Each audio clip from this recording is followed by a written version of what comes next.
All right, we are near the end of doing this example of testing the claim of whether insecticide-treated bed nets actually does reduce malaria among infants. We're down to the point where we need to actually plug these values into our calculator to calculate the test statistic Z. So the numerator is easy. That's just going to be negative 0.04811. And this whole thing here, well, we'll have to calculate that. So let's enter this all in here in our calculator. So we're going to have negative 0.04811 divided by the square root, and this whole thing is going to be in parentheses. And luckily, this particular square root, I don't need to add any additional parentheses. So here we go. It's 0.06593 times 0.93407 divided by 343. That's my first fraction. And I know all this multiplication and division will be done first before the addition, so I can put a plus sign and don't need any parentheses. Plus, again, the same numerator, 0.06593 times 0.93407 divided by 294.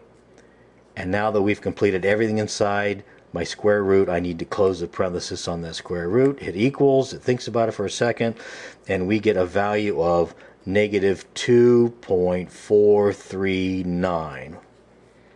Okay? Negative 2.439. This is a z-score. How do we convert a z-score to a probability? Well, we look it up in table A-2, our positive and negative z-score tables. So let's take a look at it. Since we came up with a negative number of negative 2.439, we really have one more decimal place than our table can accommodate. So let's just rewrite that as approximately negative 2.44. So let's find negative 2.44 in our text here. Let me lift up the camera here. Hopefully these can be readable. Let me zoom in here. Negative 2.44 is right here, and let me see if I can zoom in. Is that readable? Okay, so I get 0.0073. Okay, let me write that down. 0.0073. Let me zoom back out a little bit.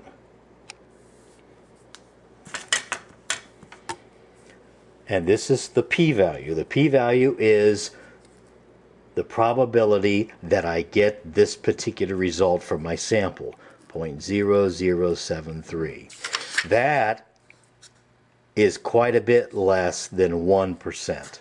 So what we're saying is the probability of getting this difference is so far away from zero that the probability of getting, and I really should put a one clear over here where these probabilities are very, very low, but we're saying this has a probability of quite a bit less than 1% chance.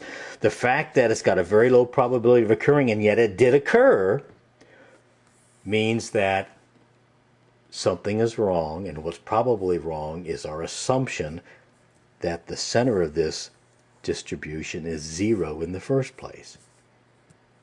Since we have calculated that we are very far away, let's go ahead and finish this. Since 0.0073 is less than 1%, we have rejected the null hypothesis. Therefore, if we have rejected the null hypothesis, that means we are supporting the alternate hypothesis, which was our original hypothesis. So we can say there is sufficient evidence to support the claim that insecticide-treated bed nets do reduce malaria among infants. This is exactly how we go about testing a claim that involves two different independent populations. And that concludes this video.